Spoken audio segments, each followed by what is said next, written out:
If you'd like to contact the show, send us an email at liveonfourlegspodcast@gmail.com or get involved in the conversation on social media. Join the Pearl Jam Podcast community group on Facebook or follow us on Twitter at liveonfourlegspod. All right, this next one features a guy with a great last name. Mr. McCready right there on the right-hand side.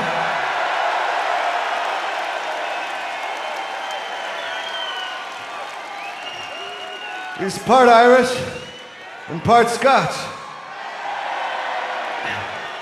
98% Irish. The 2% Scotch was just what his dad was drinking the night he got lucky with his mom. And away we go. You're listening to Live on Four Legs, the live Pearl Jam podcast experience, featuring Mr. Stone Gossard.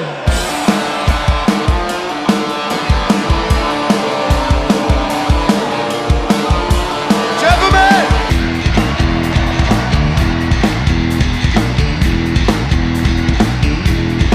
Mama Creed.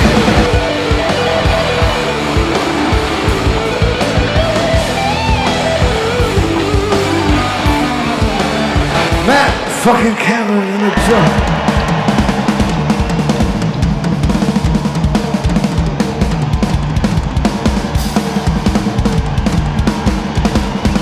Mr. Boom Gasper.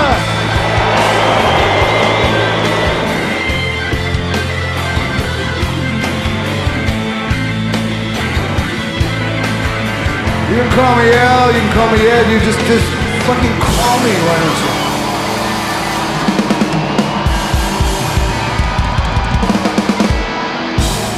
Hey everybody, now welcome to Live on Four Legs, a definitive live Pearl Jam podcast. And as we left you last week, we had no idea what we were going to do for this episode. Well, it's pretty obvious that if we are here and posting this on a Wednesday that we have figured out what we were going to do. And that is that we are going to make our Audible that we had suggested and do Dublin for this week. Dublin 2010. This is Clare O'Leary's request from Patreon. So we're going to do this, and it should be very, very interesting. There's one massive, massive thing that happens at this show that is very important in Pearl Jam history that we're going to spend a lot of time on. I think a lot of people know that if you mention this show, this is the thing that sort of gets brought up a lot. So we'll talk a little bit about that. Actually, we'll talk a little bit more about that and some other things that'll pop up. But let's introduce us. Randy Sobel over here, John Farrar over there. Hello. Yeah, I'm definitely one of those people that when you say Pearl Jam Dublin, that's the first thing that I go to immediately. Yeah, and look, I guess we shouldn't hide the fact, because what are we hiding here? It's Of the Earth. Yeah. It's the debut of the Earth.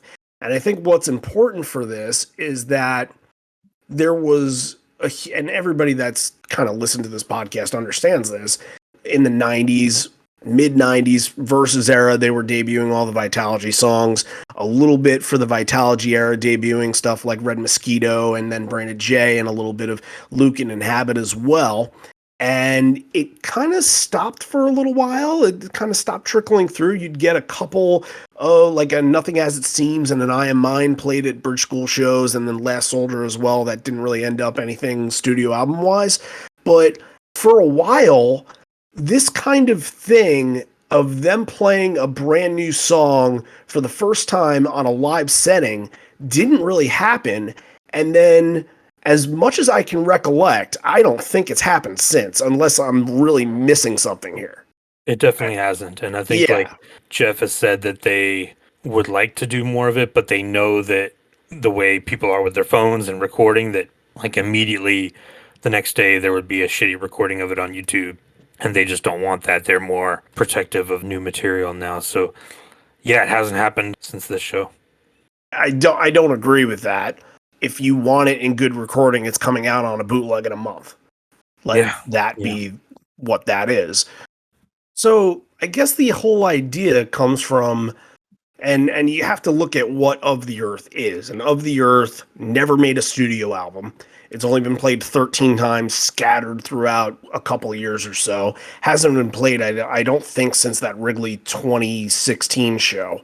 So it's going on a couple of years now that they haven't paid attention to it, and who knows if they ever will. We're all rooting for it because it's an amazing song. Yeah, I'm holding out hope that they're saving it for this new record. It's so tough, and I remember this was one of the questions.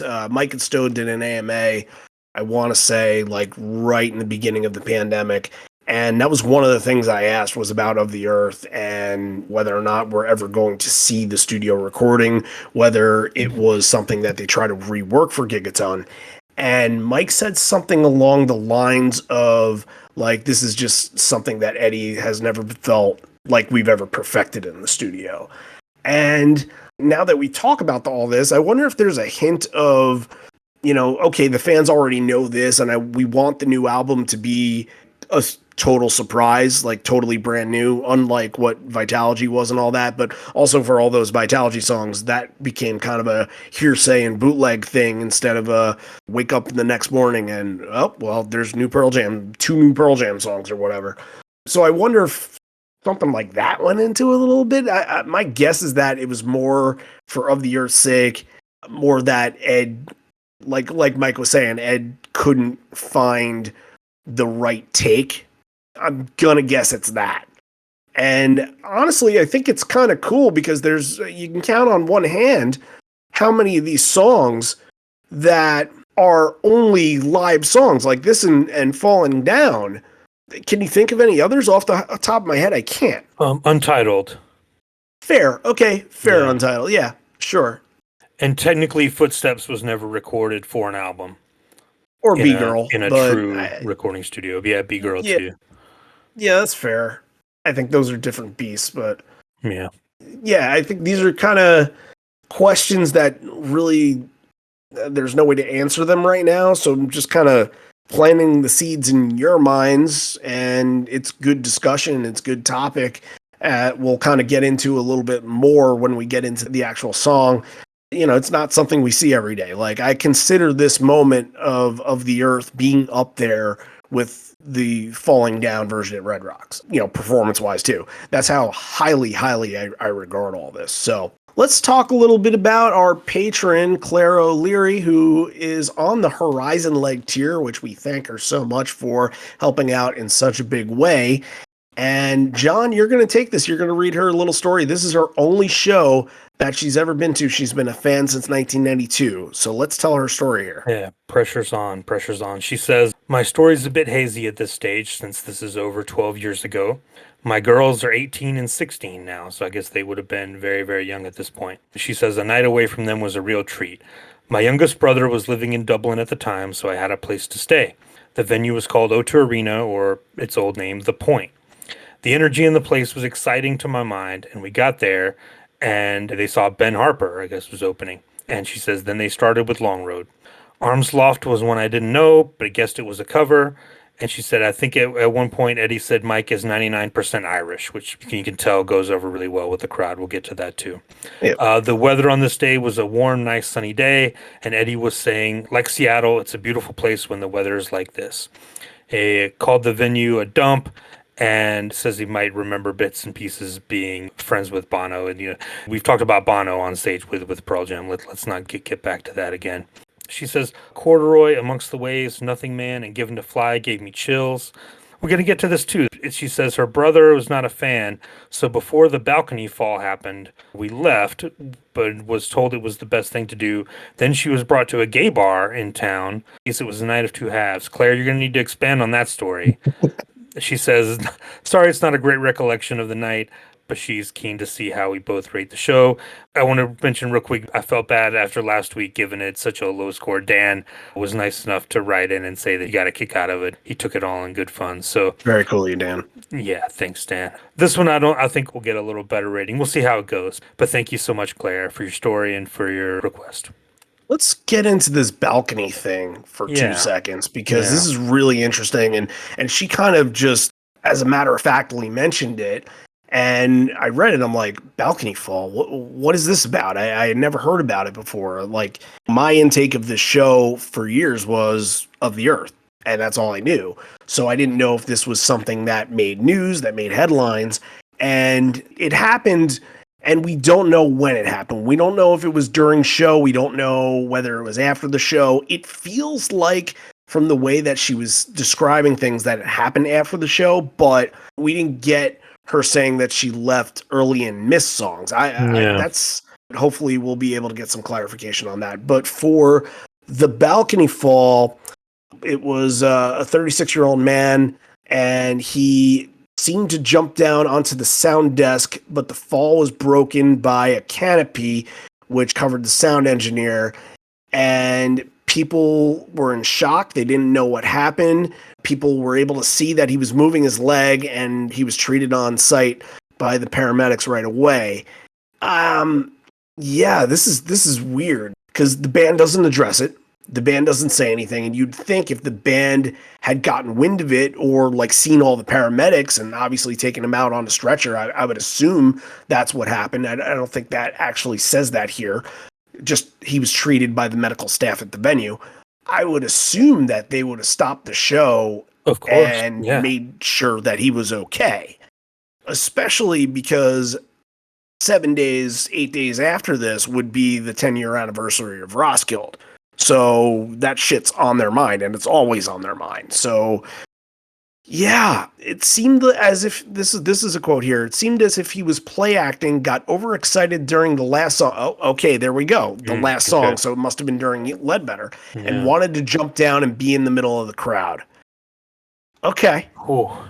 Yeah, interesting. Don't do that, people. Like, don't of course don't not. do that. There's There's probably some imbibing going on during the evening. Led to this. I was going to make a generalization and say that nobody sober would be doing this. It doesn't say what his blood alcohol content was, because I guess it's not important, but it is Ireland. I don't want to make a joke of that, but yeah, it was not a smart thing. And thankfully it didn't lead to something a lot worse, because when you think of a fall in Ireland, you immediately think of the Glenn Hansard situation that happened that kind of led to the writing of the song Falling Slowly. And yeah, that's not a discussion that we want to get into for today, but just bringing it up because it does kind of have an intersect here, especially because that moment was what connected Glenn and Eddie together. So right. The only thing I can think of right now is just to get into the show, because, we don't have an answer to that. We don't have a good segue out of that. I don't think anybody ever would. But this was also the first night of the European tour that they did. It was like 11 dates, I think, in Europe, like June, July. So you have to be thinking, we did the Guinea one. I believe it was the Heineken Opener Festival. We did that a couple months back. Yeah. And I'm sure anytime that they're in Europe in July, they do Rock Werchter. So I'm sure they did that here. And what's interesting is this is also the last show that happened before this was exactly a month ago. And that was what I call to be the greatest Pearl Jam show of all time, from at least the 2000s era, or 2010s, if you want to get really specific, but it's the greatest show that I've ever seen in the Madison Square Garden show. So there's kind of an interesting stat that will come up connected to that. But the first thing that we're going to talk about is a version of Long Road here to open up the show. Hadn't been played since 2009. That's 28 shows. That is pretty long for a version of Long Road. So this crowd is getting a treat pretty early on. And I wish for so long, can I stay? All the precious moments, can I stay? It's not like wings are falling, can I say? But without you, something's missing. Can I stay?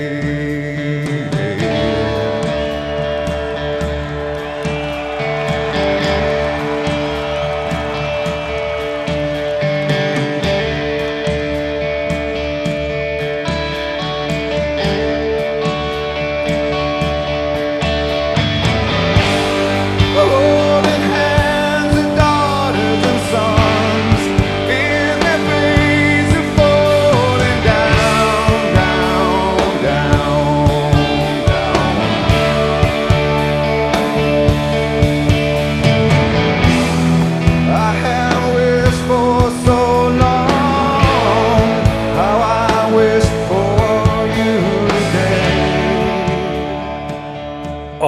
good way to start a show. And the 2010s versions of Long Road, I think, really are special. You really hear Matt, I thought, was spectacular here, like really crashing in on the accents and giving it that kind of feel that it's moving and like it's got this like kind of waves to it.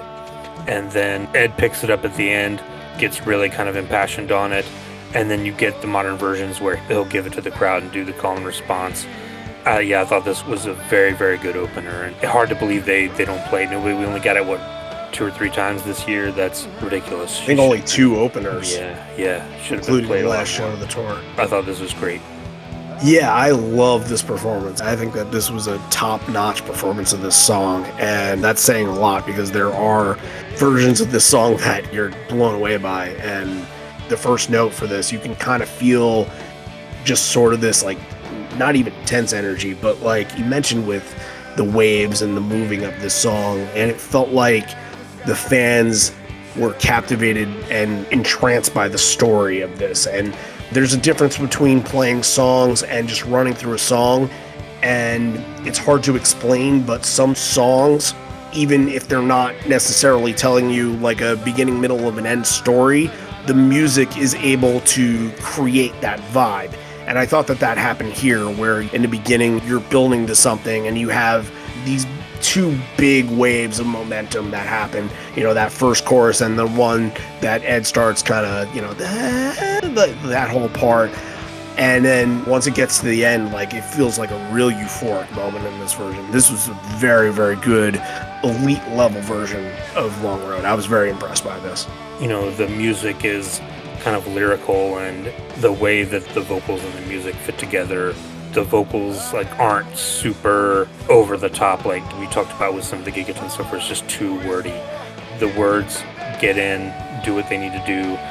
The vocals and music complement each other very well, and it takes you on kind of this ride. And like this version, I thought absolutely very, very good. I think I'm going to add one more thing onto that, kind of what you were saying. Because the lyrics are pretty simplified and, they're not drawn out. It's not Crazy Mary where he's explaining the whole entire story like a folk story. It leads to the crowd member to interpret it however they may choose. And they might have a moment in their life where they had lost somebody that's really special to them, really important to them. And, maybe that and those lyrics are speaking to them in a different way than the next guy that's sitting there and he just loves the song and he's just kind of on the ride for the song. So I think that with those lyrics, it can have a different, and this goes back to the whole reason why they didn't want to make any more music videos, because they wanted everybody to get an interpretation for themselves. I think you can sort of say that with a song like Long Road, that it's left up for interpretation. And I really love that a lot of their great songs have that. And this is obviously one of their best songs, and for my money, top 3 opener that they have. Okay, we're going to get into 4 songs in a row here. Once, The Fixer, Why Go, and Corduroy. And it feels like every single one of it's like, okay, you get into Once, cool. You get into Fixer, fine, that's the single. And then it's just building up to the big moment that you would think to be Corduroy, but the section actually ends with Severed Hand, which is very interesting. We can get to that in a second. I got one thing that I guess I'm going to use now, and then I'll save my other stat for later. But if you look at this show and you look at the stats for this show, as I am on livefootsteps.org, if you're not using our good friend Dave's website, livefootsteps.org, then I'm going to tell you to use it right now. That's it. Put in your shows, go check out other shows, go nerd out on it. But Long Road, as I mentioned, the last time it had been played was in October of 2009 before this show. Outside of the debuts, every single song in this set list was played at either the first night in MSG or the second. I find that to be really, really interesting for some reason. I guess because it is the first night of this run here, it's not like they're taking extreme chances on these. There's no Satan's Bed or Push Me, Pull Me kind of deal, even though they were playing Push Me, Pull Me a lot in this era. I guess they kind of went with what was most familiar to them in the first night of the tour. And like, it's not a bad set by any means for that, but it's just very interesting that they went in that direction. It probably wasn't even coherent to them that they did that, but these probably were the most familiar to them during this tour. Yeah, I think part of it is just picking up right where you left off. You mentioned that MSG show from May 21st is considered one of their greatest shows ever. I think they knew that. And it's like, well, let's start off with something to try to recapture some of that magic a little bit. We started the leg of the tour pretty conservatively. Let's just stick with what works. We came off of a really good show, and let's just keep it going. As I kind of mentioned with the songs, it felt like Once and Fixer were kind of the warm up to get into stuff like Why Go and Corduroy. I don't have full talking points on it. I thought that Corduroy was very, very good in the big moment that you want, but it was really tough to kind of explain what I thought about Mike's solo and Why Go. It felt like maybe he wasn't using a guitar with as full of a sound, and that kind of comes into play somewhere later in this show that I noticed. I believe it's during Comatose that something happened with Mike's guitar, but Why Go always feels like it's got this like electric energy to it. And the solo, while it's very much the version of a solo that you'd hear in Why Go, I think the tone doesn't have a lot of like bounce to it. It's the same exact thing, and it sounds good, but it's losing like an effect or so. I don't know if I caught that right. I don't know if I know how to really explain that, but I kind of noticed that about this, which I don't think is bad. I think is interesting. I didn't pick up on that, but I remember thinking that this Why Go was not a big moment like it should have been, and that maybe contributed to why. This is a weird early part of the set here, because Long Road is like this big emotional moment, like it builds this thing, and then you're going to go into Once, which is really early for Once in the 2010s. You wouldn't see it, I don't think, this early until those Philadelphia shows in 2016, and I could be wrong on that. Yeah, they mixed in a little bit, but I think the place for Once here in this era and moving forward mostly was close to the end of the set or in the encore. Yeah, definitely. It threw me off a little bit getting Once this early, and then Fixer is, at the time, yeah, of course it's a single, they're playing it every single night, but now, in hindsight, 12 years later, it's like, oh, well, that's weird. Like Long Road and Fixer in the top three is a very strange juxtaposition of style, I thought. I don't know if it worked. But again, Once and Why Go are the big crowd moments. You're getting the crowd into it really early on, 2 out of the first 4 from 10. So it looks a bit strange on paper, but I think it does the job of getting the crowd into it and leading into a very good Corduroy and very good Severed Hand as well. Yeah, Corduroy, Ed takes a minute to greet the crowd, and when they're building that tension to get to the end there, he addresses everybody and says hello real quick, and they're not going to say, like, officially say hi to everybody until after Severed Hand, but I think it was kind of a nice little throw-in, because at that point, like, I don't know, I have a thing with the show where it was 2 hours on the dot. It's because they had a curfew that they had to hit, and it seemed to me like what you want out of a show like this in Ireland is good storytelling, and I think we missed that aspect during this, unfortunately.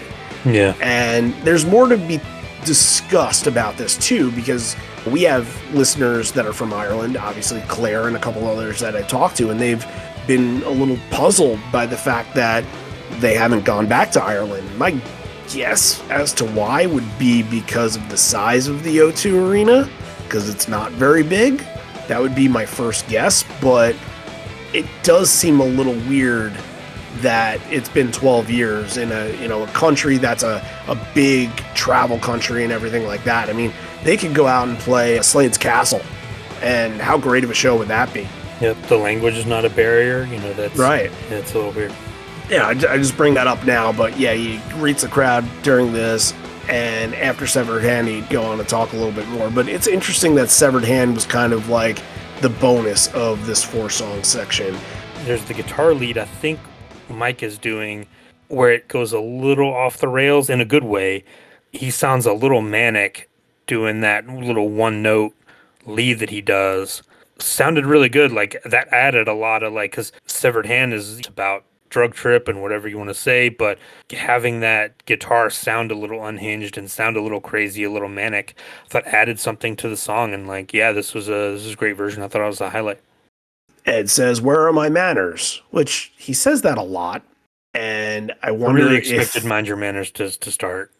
Even though we were 3 years out, I expected Mind Your Manners to be next. well, that was going to be my point. Like, Yeah. because he keeps saying that at a lot of these shows, where are my manners? And when it came to 2013, when Mind Your Manners would be like the second or third song, he'd be like, Mind Your Manners, where's my manners? He'd do some kind of dad joke like that. I wonder if he thought in his head, well, I got to write a song like, sure, Mind Your Manners. It's just something I always say. This could have been the germ of the idea that started Mind Your Manners. We can get a hit on something there. Good evening, Dublin. You got a nice place here. We've played here before when it was a piece of shit dive, and I liked it back then too.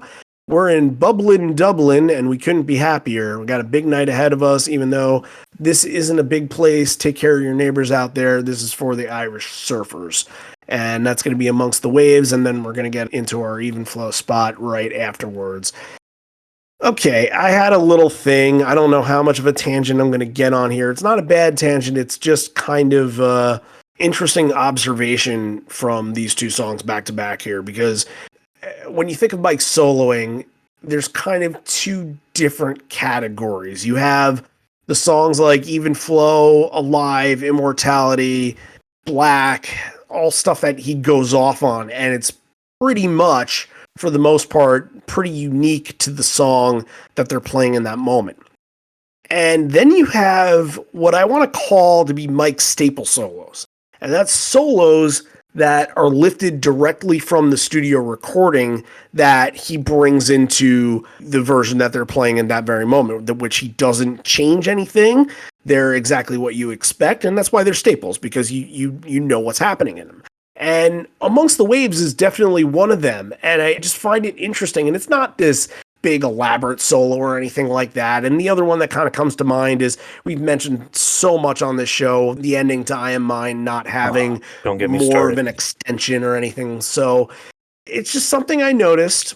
And if you love the song, then it's predictable, and you love the predictability, and it's getting you from point A to point B, where your mind isn't centralized on, okay, what are they going to do next, like it is with an Even Flow. But there are songs that are in that category, and I wonder just whether or not those stick out as much to people as obviously the Even Flows and Immortalities of the world do. Like, when you think of a Mike solo, do you ever think, hey, Amongst the Waves is a go-to for that? Probably not, right? It would be really interesting to ask him what makes you choose to stay faithful to the recorded version on some of them, and then on some other ones just go off into left field and unleash the full McCready, as they say. Yeah, it's definitely, some songs are in that upper echelon. You mentioned a few of them: Black Porch, Immortality, Corduroy, even Nothing As It Seems probably is in that category, where he will just take it somewhere into the stratosphere. And then some other ones where he definitely chooses not to do that, and definitely chooses to stick with what he knows and what people know. Yeah, I'd be really interested if anyone ever gets to talk to him. That would be an interesting question to ask him. Or if he does another Reddit AMA someday. I'd be curious to hear. Yeah, and I think the performances here, both amongst the Even Flow and Flow Waves, I guess that one makes sense. Like, they were both pretty fine, and I didn't have much to say on the Even Flow solo for this. So if you have something to bring to the table, then please, by all means. He was just pulling out all the tricks. I thought this was just him going full on, full blast. Yeah, pretty much. After thousands of episodes, 200 episodes of talking about Even Flow, that's as basic as we can put that, and that's not a bad thing at all. Actually, before Even Flow starts, we should mention this, obviously, because this is a great moment. Yep. This next song features a man with a good name, Mr. McCready. He's Irish and he's Scotch. Scotch, not Scott. 98% Irish, and the 2% Scotch was what his dad was drinking the night that he got lucky with his mom. That was fun. I'm glad that we've got distance from his drinking problem, that we can make these jokes.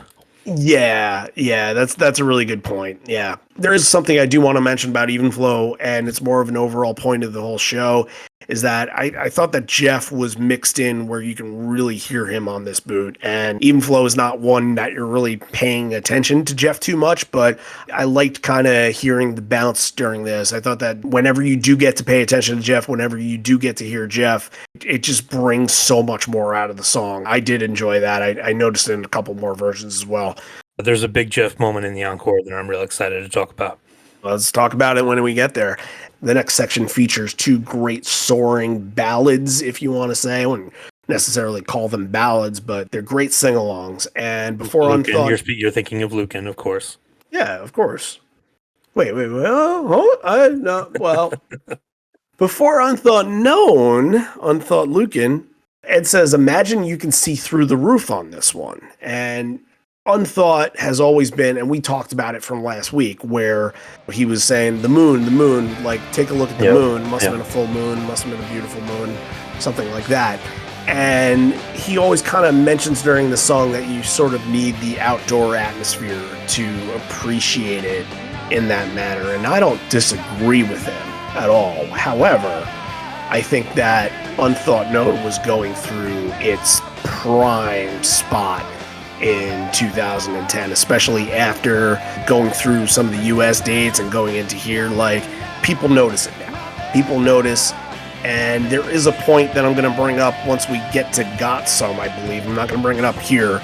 That is an overall existing point about the Backspacer universe that at this era was sort of a divide. So I think another just great part that I love about the song is that there's no true breather when you get the Mike Staples solo in this, because you're always expecting that. It's like, what, 2 or 3 seconds long. It's not very long at all.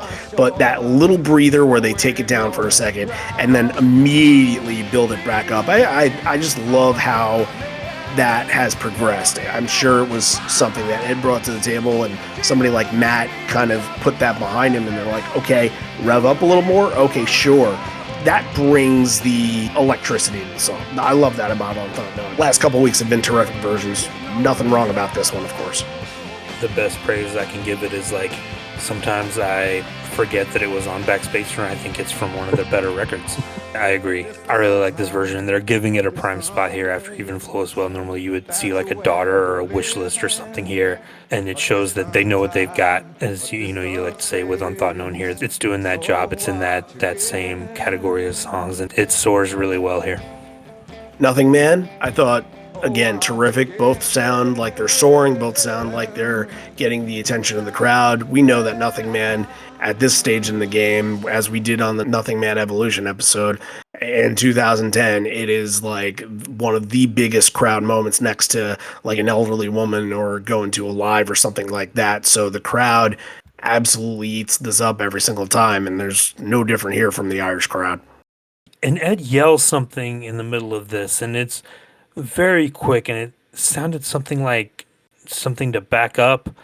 It was hard to tell. It didn't even almost sound like Ed at all, but very kind of weird moment. If Claire remembers, or if somebody else can figure it out, let us know. But yeah, just a very, very quick 2-second thing in the middle of the song. But this crowd's gotten, we talked about starting off with Once and Fixer and Why Go. You're getting the crowd involved early on, and they're keeping it going here. Yeah, whenever you get Nothing Man in a set like this, it's always kind of a standalone crowd moment. It's very, very good.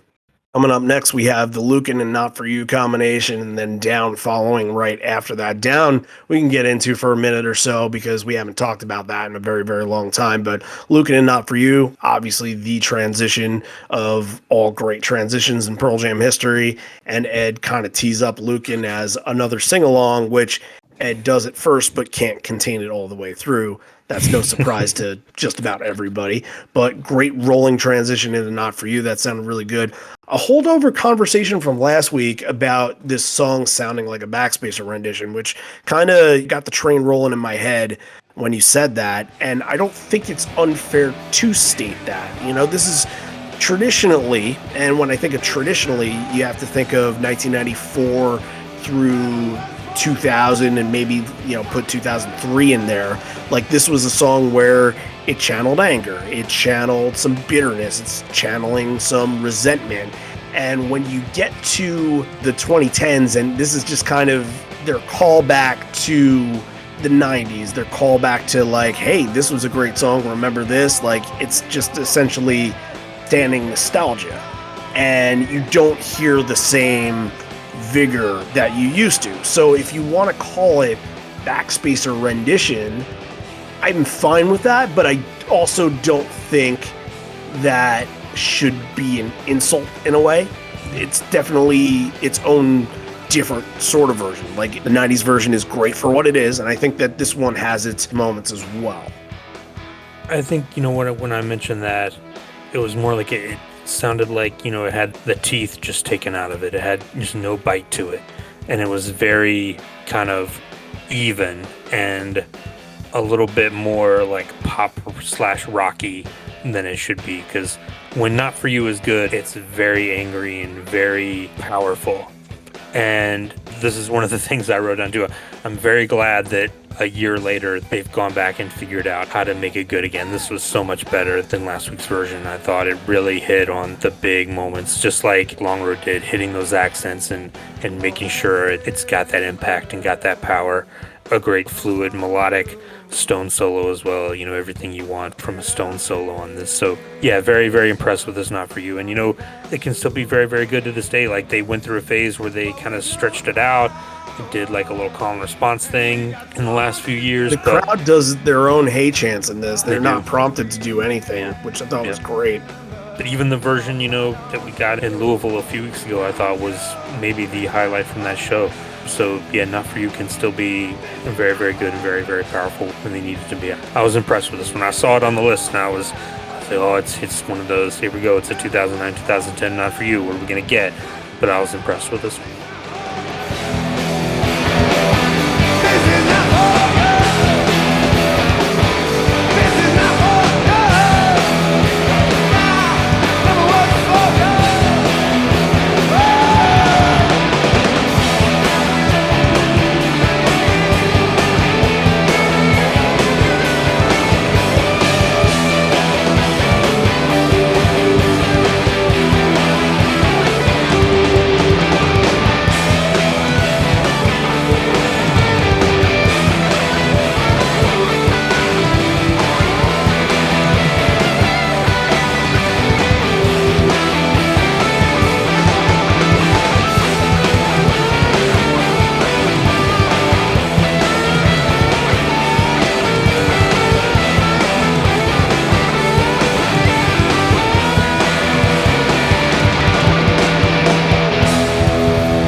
About the rarity on Not For You in the 2010s where it doesn't have a Modern Girl tag. Yep. Where it just ends on a sting. Don't hear that very often, do we? Yep. Unique. So, Ed seems to be having a lot of fun on Down. Very emotive with his hands during this. Lyric change to, if hope could grow from shit like me, it can be done. To my knowledge, I guess this is just one of those things. It's like, what do they call that? The Mandela effect, where I always thought that Ed played guitar on Down, but isn't this one of his songs? No, this is a McCready song, I think. This is a Mike song. Yeah. See, that's always in my head, that like, because Ed always gives the tribute to Howard Zinn and everything like that, I always think that this is an Ed song. So yeah, I think that's a Mandela effect, right? Could be. Or am I just dumb? I think it's somewhere in the middle. I'm dumb for thinking it's a Mandela effect. But I don't see. You go see. That's me too. Because Mandela effect. I don't even think that's a real thing. I just think that just people. Well, it's a term for these type of things. Yeah.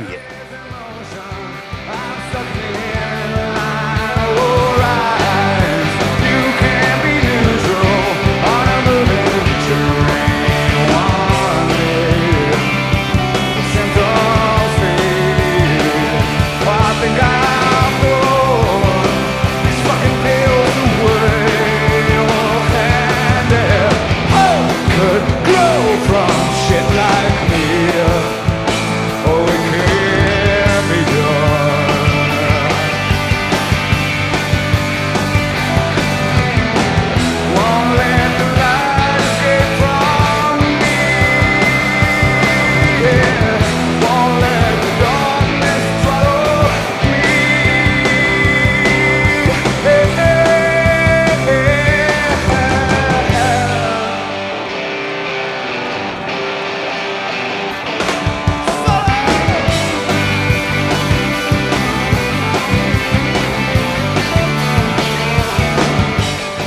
Hey, great version. Yeah. We haven't talked about Down in a long time, so there's your conversation on Down. Got Some and Comatose. I'm going to get into the little Backspacer stat that I have right here. There were 5 Backspacer songs played on this night. The Fixer, Unthought Known, Got Some, Amongst the Waves, and Just Breathe. And those were basically the 5 standard that you would get from 2010 on. The crazy stat in this is that the other 6 songs from the record, there is one show where they play 3 of them, and that is going to be that Berlin show, the Roskilde 10th anniversary that we mentioned a little while ago. They played Gonna See My Friend, they played Johnny Guitar, and they played The End at that show. And then the only other song from all of those songs, from Force of Nature and Supersonic, that they play on this run in 2010, and really, I don't think they play any of those in 2011 as well. I have to go back and recheck a little bit on that, but they only played The End one other time. So they have decided at this point that they're completely off those other songs, that these 5 work for us. We know that they worked in the States, and they're going to come over to Europe, and this is what they're going to do with these. So, and Backspacer's contentions on its own. People can say what they will about Backspacer. I think that it does its job. I think as far as an album and how it's paced, I think that it does a really good job of getting front to back there, but there are some songs that people don't necessarily attach to, and a lot of them are the ones that weren't played at the show. But yeah, it seemed like they had made a decision that these are going to be the ones moving forward, and that's it. These 5 absolutely stood out, even to this day. Like, how weird would it have been this year if all of a sudden they're like, all right, here's The End, or here's Johnny Guitar, or here's Force of Nature. You just would be like, weird. Like, I bet The End that they could explain, but the other 2 no. Yeah, it just would have been strange because they never really developed into anything live. Like, it just would be weird to hear them at this point. And even Fixer to a certain extent. You know, we saw them put it on a couple of set lists and then cut it. I don't even know if they even played it all year or if it was only cut. But it would just be weird to hear at this point. Like, that record is such an outlier in the way it sounds compared to a lot of the other stuff, and the way it's new, but it's a fossil. Yeah, way that a lot of the other records sound, you know, and it was definitely the back to basics record for them. And yeah, I wonder what they think about it, because we know that they've axed half of it completely. Yeah, it's just a strange time. It really needed Of the Earth on there to give it some weight, I think. Or the original version of Speed of Sound would have been nice too. Yeah. Pendulum too. Pendulum was worked out for That's Backspace. Right. That's right. Comatose wise, that follows Got Some. I don't really have much on Got Some, but Comatose is the one that I mentioned before that something's up with Mike. You know, during that little, he kind of has this dueling solo little thing with Stone in between the first chorus and second verse, and you don't get that at all during this. And I wonder if, because it didn't sound like you were able to hear Mike very well until he had the actual solo to tee up the end of the song. It sounded like a really rough version of this, and Comatose is not one of those that really stood the test of time. It had a lot of struggle once it got after this point, and definitely after the Avocado era, but this is a tough one to get through. Yeah, not a highlight. I thought it almost fell apart, and you've seen this with Comatose before, where they'll start it off way too fast and they'll have to stop and restart and get to it. But again, a weird song that, like, they sometimes, you'll see it next to a Go, or you'll see it next to a Last Exit or something. You'd be like, oh, you know, they're trying to associate it with some of those classic kind of more up-tempo songs in their catalog, and it just doesn't really do that. It's another kind of strange one. I liked the Crapshoot Rapture, the original version, better. I think the Comatose version is, the lyrics a little weird, and like this version, whether it was guitar issue or if someone got lost or whatever, just, yeah, didn't really hit. Okay, that's getting into a great story, a sad story, but a great story that took place at this point in the set. And they obviously have to tee this one up because the crowd isn't really going to know it. And this is going to be on everybody's peripheral because they play it here and then a little bit after this as well. Ed says, my birthday's on December 23rd. We had just gotten word that Joe Strummer was going to do a European tour with us with the Mescaleros. He says it was 5 years ago, but Joe had passed away. This was 2002. So I'm going to bring this up in just a second, but keep that in mind. On the morning of the 23rd, his birthday in 2002, we got the sad phone call that he had passed away the day before. It was heartbreaking on so many levels. And right now we dug up a song of his that isn't a Clash song, but perhaps one that was on his last record. It's just proof that he left us way too early because it's one of the best things he had ever done. We're going to play this one called Arms Aloft in Aberdeen. Sometimes there's no star shining, scouting the edge of the universe. Sometimes you can't see the horizon between the ocean and the earth.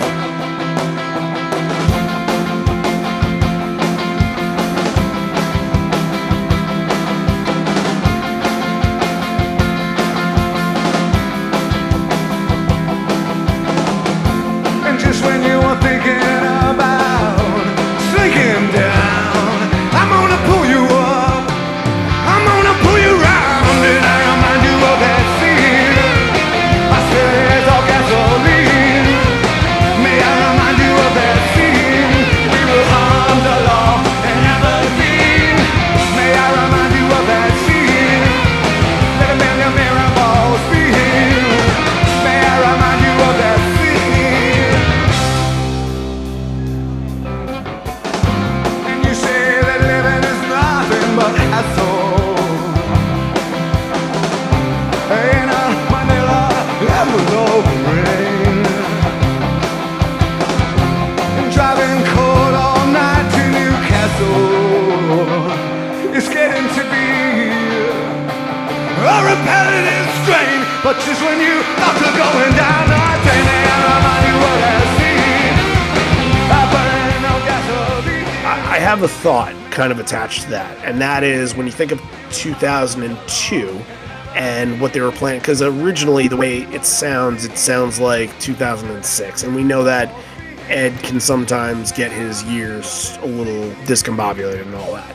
I wonder if they were planning on doing something 2003 Riot Act in Europe after the big US leg. Yeah, I think And, that's what he's talking about, because they figure out, you got to figure out the opening acts way ahead of time. So, yeah, Right. that makes sense. but they never even did Europe. So I'm wondering Yeah. if it was supposed to be slated for like the August, September spot there. Yeah, maybe And after never Joe, they just materialized. decided to scrap it. Yeah, That's kind of what I'm getting at, yeah. Yeah. Which is, yeah. But I'm really glad that we got the context of why they chose the song and not totally random. This is a Strummer song that you don't know. This isn't, Know Your Rights. This isn't Should I Stay or Should I Go. This is something completely off the radar, and the idea of playing it is because it's off the radar. But it kind of brought a little bit of weight and a little bit more emotion to it as well. It was a nice story, and of course both of us are pretty big Clash fans, so anything that's Sure. Joe Strummer related, and just hearing the fact that we could have heard Ed and Joe do Know Your Rights or something else at some point during a European tour, I'm sure we would have covered 5 shows of that by this point if it would have happened. But I don't think I thought much of the song beforehand, but I kind of am trying to see what Ed sees in it. And I think you can see it in this. Yeah, and those, don't sleep on those Mescaleros records. Like, those are great records. I think there's 3 of them total, and they're all really, really good. He had a really great band playing with him and was really on kind of another creative role with those records. They're all great. And Arms Aloft is one of the standout Mescaleros tracks. I think there's a few that I really, really like. Johnny Appleseed is probably the best one if people want to go check that out. And we've talked about Arms Aloft. I think recently we did one of the shows that one of the later times that they'd done it, and I kind of was like, oh, it doesn't really do anything for me, this cover, and it's weird. And I really prefer the Mescaleros version. I wish they just kind of would have left it alone.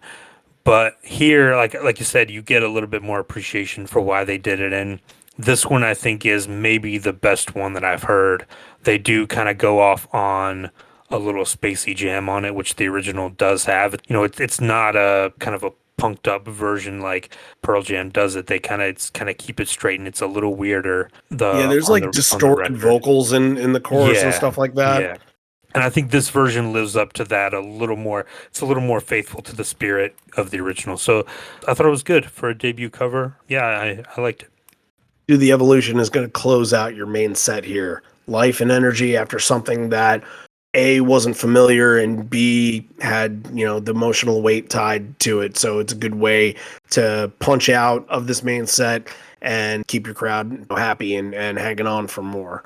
Not much more to say about that. Yep, exactly. Yep. All right, we're at the encore. Time to pause for station identification. We'll be quick with this one. We have one patron to thank, and that'll get us into a little bit about this patron and something that we're going to be doing at the end of this week that will be for you guys to listen to because it's a fantastic freaking story. So we want to thank Richie Berg for joining up on Patreon. Thank you so much to Richie.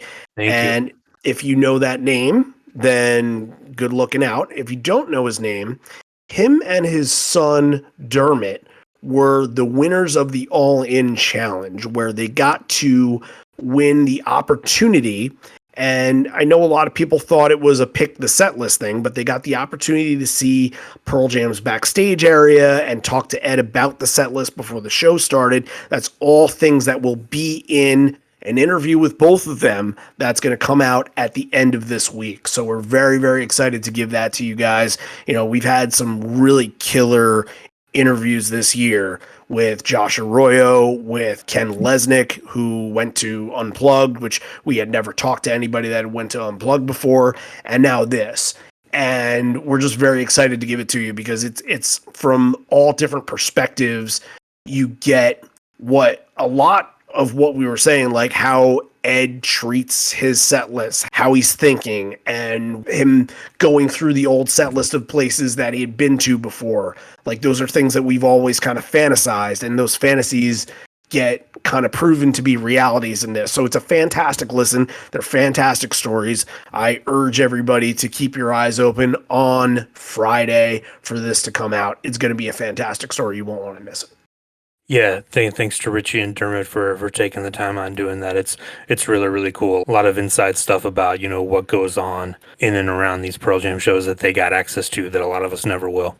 Yep, exactly. Yeah, so lucky for them and thankful for them that they were really eager to come on and they told great stories. And that's what we do over here. We like to tell the stories. And if you guys like the stories that we tell and want to support us with the hopes of telling more, then head on over to our Patreon, patreon.com/live on four legs. And if you join up on the Giggle Egg or the Horizon Leg tier, then you are owed one episode for us to cover a show that you went to, a show that you love, anything within the Pearl Jam catalog that we haven't done before. You can recommend that to us, and we will do an episode for you, like today's is with Claire. And you'll get to tell your story. If it's a show that you went to, a lot of people like to bring in their first show. I believe this was Claire's first and only show. And we're really eager to tell the stories that come out of this. So if that's something that you're interested in and you also want to donate to what we're doing over here and kind of help the podcast grow a little bit, because every little bit doesn't just make us want to do more, it gives us the ability to do more. So that's all you're putting into it, and it just gets me put back, and we get to kind of expand on our ideas with website stuff and going forward with other things and traveling and stuff like that for shows as well. That all gets brought into the mix. So if that's something that you want to help us out with, patreon.com/live on four legs, or go to the Patreon app and search for Live on Four Legs, and you will find us. Yeah, us, because we're the only place that is called Live on Four Legs. And if you want to help out the website and give us a little hint on the website, you're able to listen to everything on the website, from regular platform stuff to Patreon stuff. All you got to do is click the little orange button that says Become a Patron, and voila, you're there. and you're contributing to something that we hold very valuable to us, and we hold all the people that do contribute in very, very high regard. So to everybody that continues to do so, thank you. And for anybody that is listening in and wants to in the future, we thank you guys as well. And we're looking forward to talking to you all very, very soon. All right, back to the rock. Ed says, if we've had a better response in Dublin, I can't remember. Thank you from the front to the back. Of all the times we've been here, it's been dark and gray and rainy. I think where we live in Seattle, it's dark and gray and rainy. And you're the Emerald Isle, and we're the Emerald City. I'm not sure what that means, but we're that. Yesterday was beautiful, and I didn't recognize it at all. Whether it's a beautiful day or a glorious day, it always gets dark at some point. Then you have to find your way into the light at some point. This is just that. And that would be Just Breathe. And boy, I got capital letters here. I got capital letters and exclamation points. And if you are tuned in to Just Breathe and what it means to this show, you would know that there's only one thing that matters about this version. The fucking bass is back.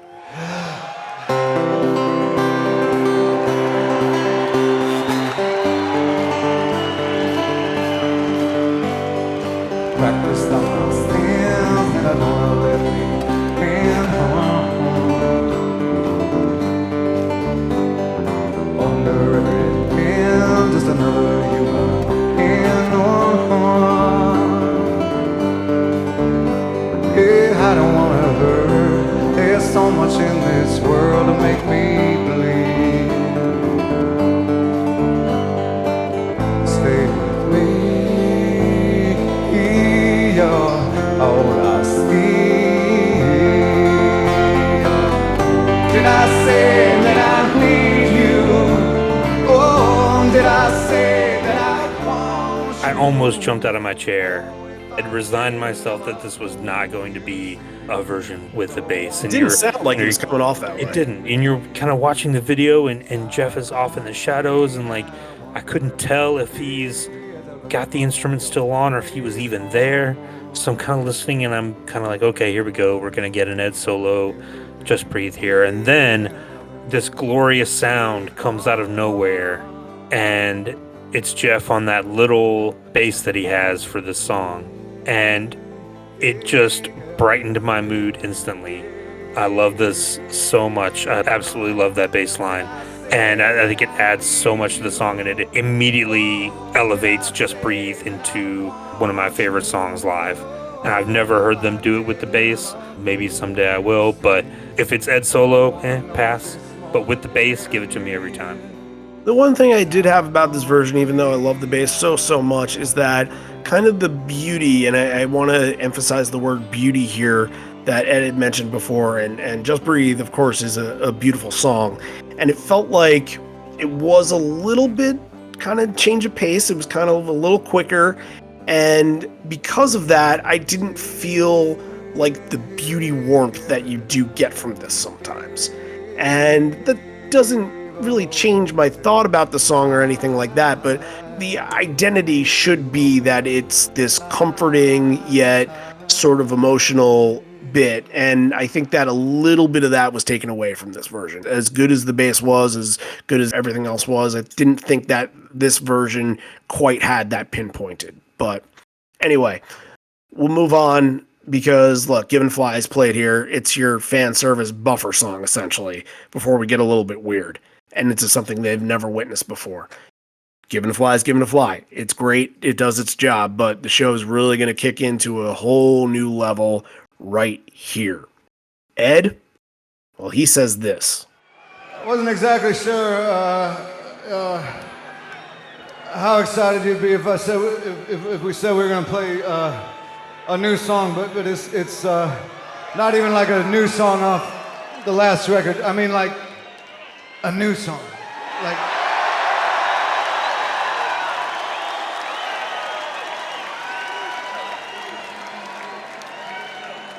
I mean, it's actually so new, it might not even be a song yet. So, we'll see.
on the edge of the earth. I got a little story before we actually talk about the song at all. I remember specifically the day after this show, and it could have been like later in the week, whatever, but I remember being clued into what was happening and had heard people talk about they played a new song. So I went on YouTube and I listened to it, and I'm like, okay, I'm digging this. This is pretty good.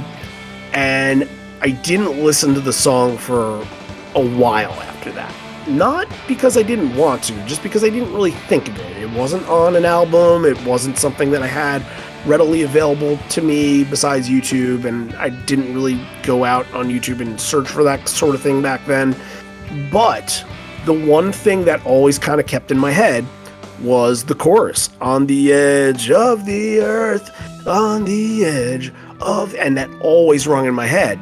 And sometimes a song plays in my head and I decide not to follow through with it. Like I don't go out and listen to it. I just kind of let it linger, whether it's a song I recognize or a song that is a little part of a song that I'm just detached from at that moment and don't know what the song is. I don't go and seek it as much because I got other things that I want to listen to or what have you. But this is a public service announcement to tell you that you should, because it's going to go crazy in your mind for a very, very long time, and the only way to get rid of that crazy is to listen to the song. It took me about 2.5 years before I listened to this again. And not on purpose. I just kind of let that part linger in my head for a very, very long time. I think it got to the point of madness one day where I'm like, give me the fucking song again. And then after that point, I said, why haven't I been listening to this whole entire time? This is a fucking phenomenal song in its structure. This is an Ed song, and this might be one of the most powerful things that Ed has ever wrote. From the way it's structured, Ed doesn't usually structure his songs like this, and maybe it's one of these things where Ed didn't solely write it. Maybe he wrote it with Mike and Stone, and everybody kind of had a piece on it, kind of like how Dance of the Clairvoyances or something like that. But as a song that Ed is involved on musically, you don't usually see them in this many layers. You kind of usually see like a Not For You, where it's very verse, chorus, verse, chorus, verse, chorus, or an MFC where it's just very arpeggiated and everything like that. And this has so much more depth to it than all those other songs. It's a little mind-blowing when you think of it as at least an Ed guitar song, that this is something that he helped write that way, because you just don't think of Ed as being that kind of writer. Yeah, he doesn't usually go for like these sprawling epics that this is, and like there's 6 or 7 different parts to this, and twists and turns, and then comes back and drops out and goes back up, and it's just got everything. And yeah, I'm the same way. I remember, probably following along on the forums during the show and hearing, oh, they're doing this new song. What the fuck? And going out and finding it as soon as you could after that, and just being really just enthralled by it and being like, man, this is the song that I've been waiting for them to do since Riot Act. And, we know that it was written around the time of Avocado. Absolutely should have been on that record, and every record since then. I thought it really would have fit nice on Gigaton as well. I think it's the best thing they've done in the last 20 years, hands down. It was rumored, I think there was an interview around the time of Avocado or shortly after, where someone in the band, I think it was Ed, but it could have been someone else, was like, oh yeah, we're probably just going to do an EP or something next, and like just going to do 3 or 4 songs, and like just something to kind of bridge the gap and get some more music out there. It had been 4 years between Riot Act and Avocado, and I definitely did not dream that. I remember reading that and hearing that, and I wonder, because this kind of occurred to me after the PJ20 soundtrack came out, and we know that there's a Mike McCready song called Be Like Wind, which is like an instrumental track on there. And then, so you got Of the Earth, Be Like Wind, and then later, a few years later, I think it was 2014, Mike put out like a little instrumental record called Music for Film, and there's a song called Be Like Water, which is actually, I think it's in the credits of the PJ20 movie too. He's credited with a track called Be Like Water, an instrumental track in the movie. So I wonder if there was going to be an EP of like Elements. kind of the element songs like Earth, Wind, Water. If there's a Pearl Jam song about fire somewhere unreleased that we don't know of, I wonder if that was the plan and then they scrapped it. But I'm glad that Of the Earth has had this life to it. And I've been absolutely lucky enough to get it twice out of my 12 shows now. But yeah, I remember when they did it at Wrigley, I'm just freaking out in my seat, and everyone around me is like tapping me on the shoulder, like, "You seem to know this. What is this song?" But yeah, just I absolutely think this is one of the highlights. And yeah, please, more like this if we can. I'm holding out hope that it's going to be on a new record, and that's why they haven't played it. But absolutely love it. Yeah, you mentioned elements, and I think musically it has so many elements to it because its verse chorus is very quick. And then you kind of break down into something a little bit bigger that sort of builds you into a bigger solo, and it takes you in a lot of different directions. And weirdly, although it's a little bit like too hard rock for Neil Young, it does remind me of a Neil Young song that does that. And I'm thinking something like A Cowgirl in the Sand or like Down by the River, where you have just a pretty basic verse chorus that everybody sort of remembers and gets kind of ingrained into your head, kind of like Of the Earth does.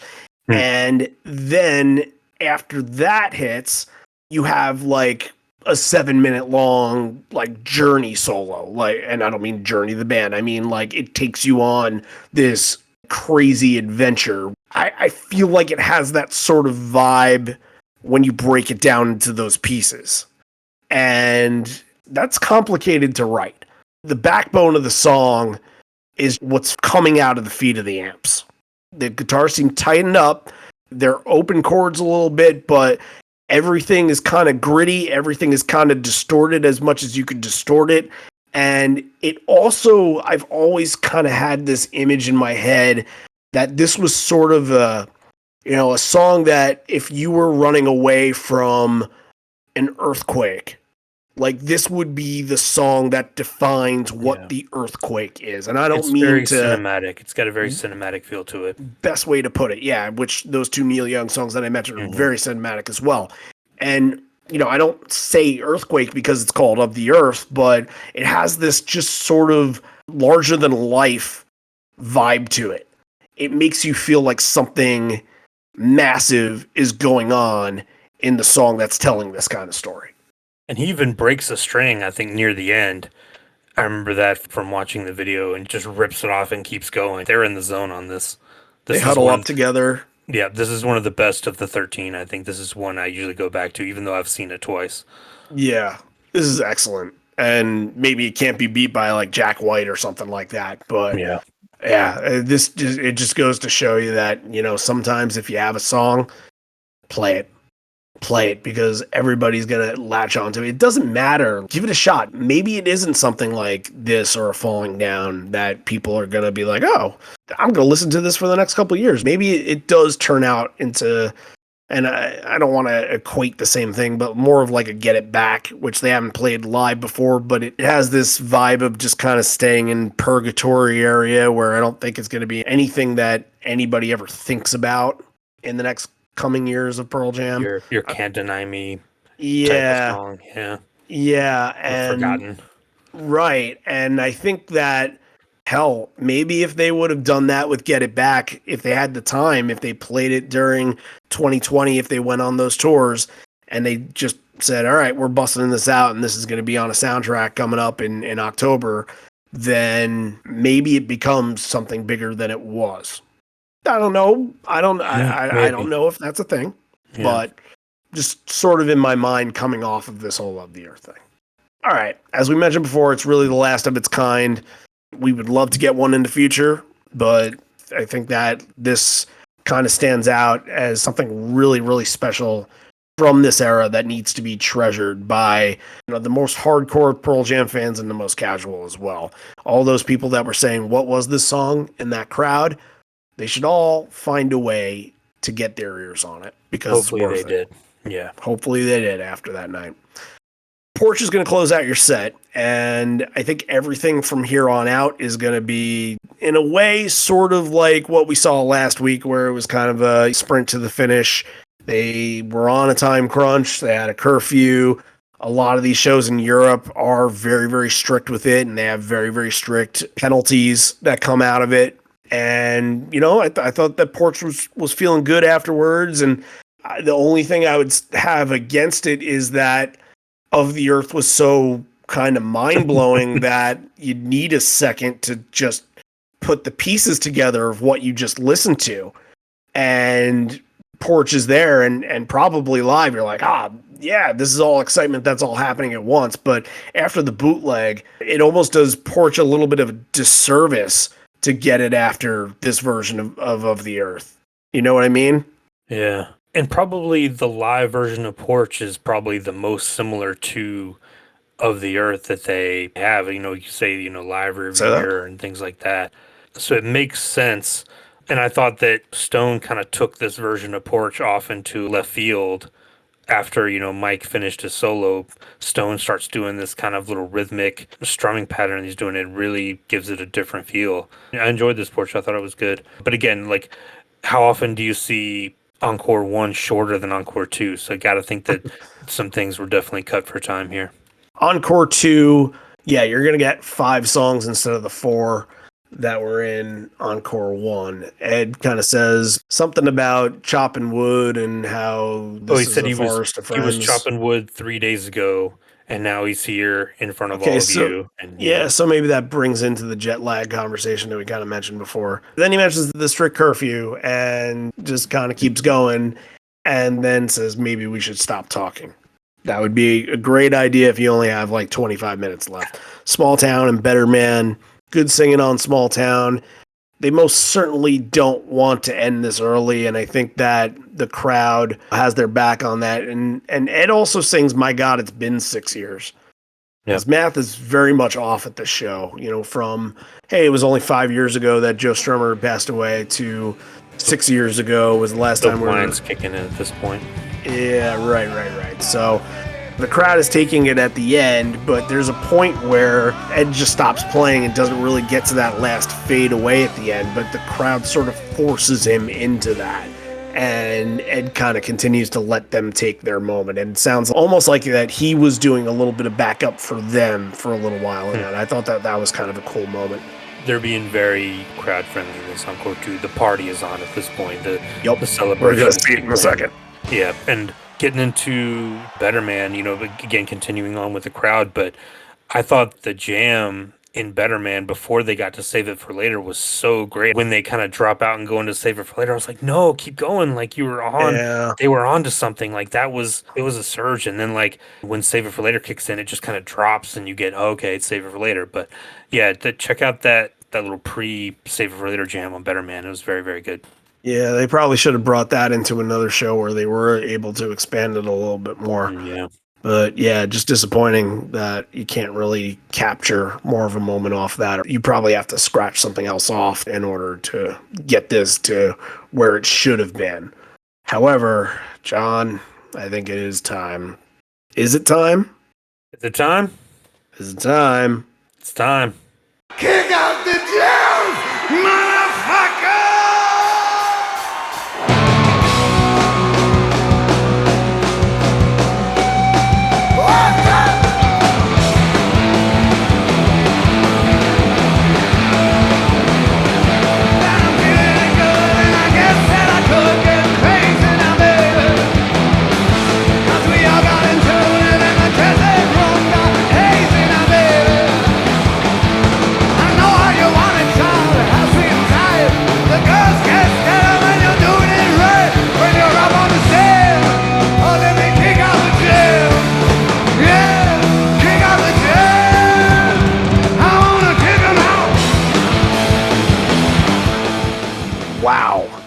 Yeah, when you just need one to drive through real quick and collect a few more minutes of big crowd energy, this is the one to do, damn it. And I think the story here is just Mike. Behind the back, surfboarding the guitar, right at the front of the stage. He's having a wild moment. He's almost having like a freak out in a way, and it is fun to watch. It's them just taking the last moment that they have in Dublin and just soaking it all in. It's a cool thing because I think after the Backspace era, they really don't do kick out the jams much unless Mark Arm is with them, because that kind of became their thing. I think they played it at one of the Seattle shows, the home shows, I believe night 2. So that kind of became their thing together. But this is the era where they sort of did that a little bit. Yeah, love it. It just burns. Like, it takes all that energy from the crowd and just shoves it right back in their face. Yeah, I love this. It's quick and like everybody can jump up and dance to it, whether you know it or not. It's energetic. It does the job, and it's a party song. Like, it could have been Andrew WK 30 years later after the MC5. First Andrew WK name drop on this podcast. How about that? But yeah, love Kick Out the Jams. Wish they would bring it back more. Alive, they got to rush through the end of the set. It's a 7-minute version, but it still feels rushed. And granted, there's a little bit of conversation at the tail end of that, so maybe it's more like 5.5. Right. But I just love some of the moments here where Ed gets on the platform on his side and Mike gets on the platform on his side. And, Stone gets up with Jeff and playing with Jeff, and they're all just taking in this crowd, like thrilled to just see them fired up on, obviously, this song, the biggest of this song, and kind of being the first night to get this back again has to be feeling real good in their minds and in their hearts that we were off this for a month. And I think that, the whole idea of like post-tour depression that people have of going to a lot of shows, and then the band, obviously they have to have a last date somewhere, but people going home and just being like, man, I want that again. I think they probably go through a little bit of that too. So to be able to be back on the road and to be able to see people again and to be able to rock out and all that and see everybody happy, I think that means a lot to them. And we know that Ed is an unreliable narrator sometimes in the history of the band, but we did have a couple of Earthling shows to finish out Pearl Jam's year. Ed did mention that they would be touring in some capacity in 2023. So I didn't say whether it was Earthlings or whether it was Pearl Jam. He said we. He didn't say I. I think if he had said I, it would have been Earthlings, but I think he said we, which I think Earthlings is a we. I know, but it's more of an I. I think you'll see Pearl Jam on the road next year. Like you said, I think they can't wait to build off that momentum and get back out there. Hopefully we'll know something soon. Okay, so Ed is given a flag a little. I just want to mention this because you would think that he'd be given an Irish flag, but it looks red and white. It looks more like it's a Canadian flag. It did, yeah. Or Peru, maybe. Yeah, perhaps. I don't know what the Peruvian flag looks like, but perhaps. Red and white. Yeah, Ed took a sip of beer right before getting into Ledbetter and then just spits it out. And then you have Mike going away on Ledbetter, and I think we got to get to the tag on this because we got to bring out the mystery machine on something here. So, of course, Mike is a huge Thin Lizzy fan. The 2006 show that they played in Dublin, they end up covering Boys Are Back in Town, and it was an OTOTO. And right here, they do a cowboy song as a tag.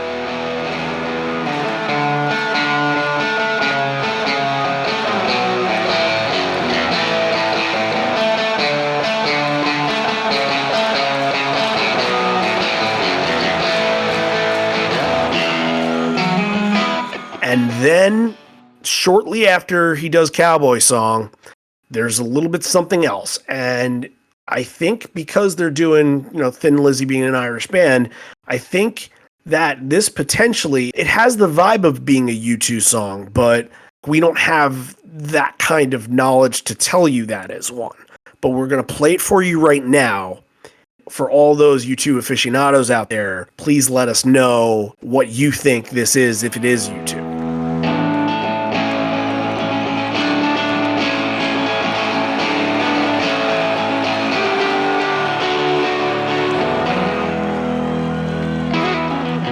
My first thought when first listening to it, I thought it kind of sounded like the song Take My Picture by Filter, where it kind of is like, dun, dun, dun, dun, dun, dun. But like that's a very U2 vibe as well. So I'm wondering where we go from with this, and hopefully by the end of the week we'll be able to say we have a new tag that we can give to this song on Live Footsteps. It reminded me of something like Even Better Than the Real Thing, or Still Haven't Found What I'm Looking For. Just like a little rhythmic U2 riff there. I think you're on the right track. I think it is a U2 song. And again, I don't have the encyclopedic knowledge of U2 to be able to pick that out after a few seconds. Hopefully someone does out there. Let's pick our 3 moments. I believe that I'm first up to bat here. I'm going to go pretty chalk on this. I'm going to go number 3, Long Road. We talked about it. It's just a superior version of this song. Just made you feel real good. Number 2, I love the story on Arms Aloft. I'm going to stick with that. It's not one of my favorite covers that they do, but again, anything that ties Joe Strummer into this, anything that ties their personal relationship into this, it was nice to hear that. So I'm glad that we got kind of the context and explanation for all that. And number 1 is a little song called Of the Earth that we might have talked about. You know, a lot of times after I pick, you will be like, I want to have something different. Like, I want to give it some variety. But that I have the exact same 3. Is this a first? Maybe. I know that we've definitely had like 2 of the same before. Yeah. And it's usually I me even that's had them in that exact order too. Damn. Yeah. It's usually me doubt. that's creating the variety. If I would have heard you say that, honestly, I think this is. I don't know. I think that this is the only combo that I could bring out of this show. Not to say that anything else was bad. I just think that those 3 moments were elite. Undeniable. Came away from the pack saying, whoa, these are special. Now, this leads into the rating of the show that Claire is on the edge of her seat right now to hear what we're going to give it. As a full show, I thought that it was fine. I thought it was okay. It didn't have a lot of major main set kind of moments until you really got to Arms Aloft. I thought some of that stuff was just like pretty much, I don't want to say run of the mill, but it's pretty much an average Pearl Jam set. And some of it didn't excite me much more than that. And that can be okay. However, I think that the Of the Earth moment is so important that I have to give it something a little bit more substantial than what I would think if it didn't have Of the Earth. This would be probably like a 6.5 or 7 without Of the Earth. And Of the Earth bumps this up to an 8. I think on the sole fact that that's how the song debuted, that's where you get the story from. And as well, this is one of the handful of shows, and it's a couple of handfuls, of course, that you can say Dublin 2010, and immediately somebody could say Of the Earth debut. And you know that. And if any show has that, it propels it to a different level. So I'm going to give this an 8. I think that the moment was a lot better than the show, and I don't think I can go higher than an 8, but 8, there's nothing wrong with. Yeah, I was kind of in the same boat, perhaps, not surprisingly. I was thinking this was in kind of the 7 range, but I love Of the Earth so much. I'm going to give it an extra 1.5 for Of the Earth, 8.5. Okay. Well, I hope that Claire's happy with that. Those are pretty good ratings, even compared to last week where there was a 5 in there. I think Claire should be. In retrospect, it probably should have been lower. I should have gone 4.5. Now that he had said, "Oh yeah, that was fun, that was cool." Now that he had said that, you're like, screw it. And going back, like again, Mountain Song didn't really hit, so should have given it a 4.5. Whatever. Sorry. Didn't mean to be. All right. Well, look, next week I don't think we have a lot of discussion to be doing with a rating because no matter how you slice it, it's a special show that we're doing. And you have to think of the dates, and sometimes we like really pinpointing the dates on this. There were a couple of reasons why we wanted to do it. The date stuck out, and we had an interview locked in with Stephen Hayden, which is on the platforms, every single platform. It came out last week. We talked about the book, and we had been talking to Stephen for a pretty long time after we did the Wrigley episode with him, that we were interested in doing a Milwaukee episode with him too, because that's his region, that's his area up there. And we're doing it. We're doing Yield Walkie, of course, my favorite album, and a very interesting full show to digest as well. So, look, this is the last of the current era full albums to cover. And I think overall, the only one that we haven't done was Torino that did Avocado. That's the only one that we haven't done, which I'm sure in the future we'll get to at some point. But this is an important show. It's Milwaukee, and we'll have Stephen Hyden on to talk about it a little bit, and should be pretty fun. He had a great experience there, of course. How could you not? But yeah, this is a special show that we're going to end up doing next week, and hopefully all you guys agree with that and are going to tune in with us. If you like what you're hearing on this platform that you're listening to, it might be Spotify, it might be Apple, it might be Stitcher or something else. On most of these platforms, you can give us a little bit of a rating, and usually the top rating is about 5 stars, and I hope that you guys will consider giving us 5 stars. We put a lot of hard work and effort into hopefully attaining that level of stardom, but hopefully you guys have it in you to help us out. Give us a rating, and if you're on Apple listening to this on that platform, there is room for you guys to comment and let the people know what you think of the show. That's all it is. It's just word of mouth stuff. If you like it and you want to tell other people that you're going to like it, if they happen to find it through the algorithm, whatever it is, and they hear that Darth Vader 9, which yes, it is somebody, it's Dakota, if they hear Darth Vader 9 say how much he likes this show and how he's learned so much from it, then maybe the person that is about to listen to it will say, all right, I'm going to take a stab at this. So hopefully that's how a lot of you guys have ended up listening to it as well. So we're going to say thank you to all you guys for tuning in, and just closing on out here now. This may be the end. We're here, but not for much longer, and although we may be parting ways and miss you already and miss you always, it's Yield next week. Can we make a difference? No way. But we'll see you then. On the edge of the earth.